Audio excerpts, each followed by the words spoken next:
Hello friend, જય શ્રી કૃષ્ણ। આજે આપણે જુવાર બાજરીના લોટનો ઇન્સ્ટન્ટ એકદમ ઝટપટ બની જાય તેવો બહારથી ક્રિસ્પી અંદરથી બહુ ટેસ્ટી એવો માત્ર 20 મિનિટમાં બની જાય તેવો નાસ્તો બનાવીશું। જો ઘરમાં કાંઈ ના હોય અને કાંઈ ના બનાવવાનું સૂઝે તો આ નાસ્તો એકવાર ચોક્કસ ટ્રાય કરજો। હેલ્ધી પણ ખરા અને ટેસ્ટી પણ ખરા।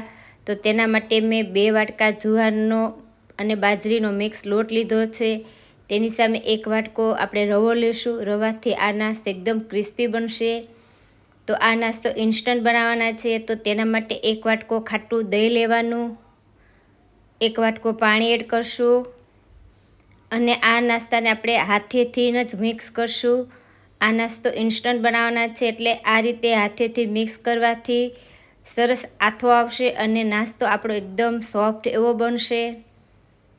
તો મને પાણી ઓછું લાગે છે તો હું અડધો વાટકો પાણી એડ કરું છું અને ગાંઠા ના રહે તે રીતે બરાબર મિક્સ કરી લેશું।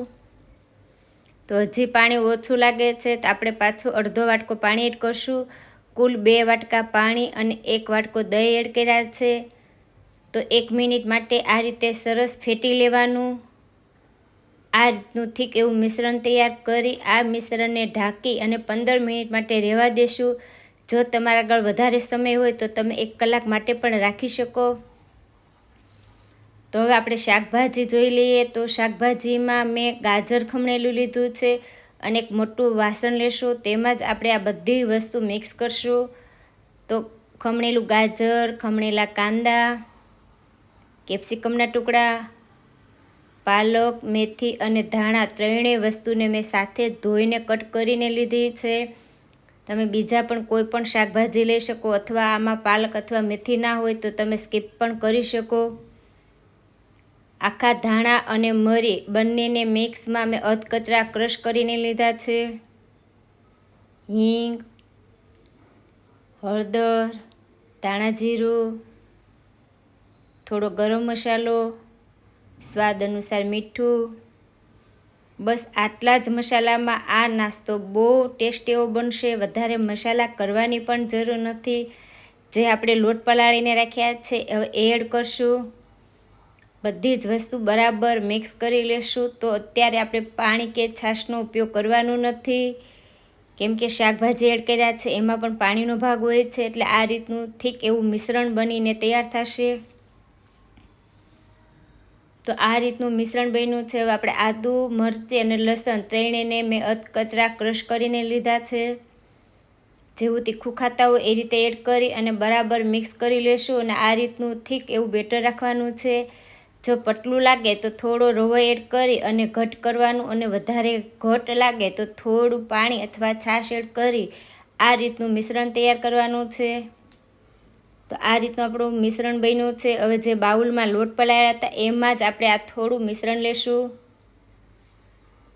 અને ચપટી ઈનો એડ કરી અને બરાબર મિક્સ કરશું। જેટલું આપણે નાસ્તો તૈયાર કરવાનો હોય એટલું જ બાઉલમાં મિશ્રણ લઈ ચપટી ઈનો એડ કરી અને મિક્સ કરી લેવાનું। તો આ રીતનું મિક્સ કરી એક મેં નોનસ્ટિક પેન લીધી છે એમાં જ આપણે આ નાસ્તો બનાવીશું। તો 1 પાવડા જેટલું તેલ લેશું। તેલની અંદર રાઈ, જીરું અને સફેદ તલ એડ કરશું। તમે મીઠા લીમડાના પાન હોય તો લઈ શકાય। ત્રણેય વસ્તુ થોડા તતડે એટલે આપણે જે મિશ્રણ તૈયાર કર્યું છે એડ કરી અને આ રીતે પાથરી અને આ રીતનું ઠીક એવું આપણે રોટલા જેવું પાથરી અને ઠીક એવો નાસ્તો તૈયાર કરશું। આ નાસ્તાને આપણે ગેસની ફ્લેમ એકદમ સ્લો રાખી અને 8 થી 10 મિનિટ માટે કૂક થવા દેશું। તો 8 મિનિટ જેવું થઈ જાય એટલે આ નાસ્તાને ફેરવી લેવાનો, ચેક કરી લેવાનો, નીચેથી ક્રિસ્પી થાય એટલે ફેરવી લેશું। તો આ રીતે નાસ્તો ફેરવો નહીં એટલે મેં આ રીતે ડીશમાં લઈ અને ફેરવી લીધો।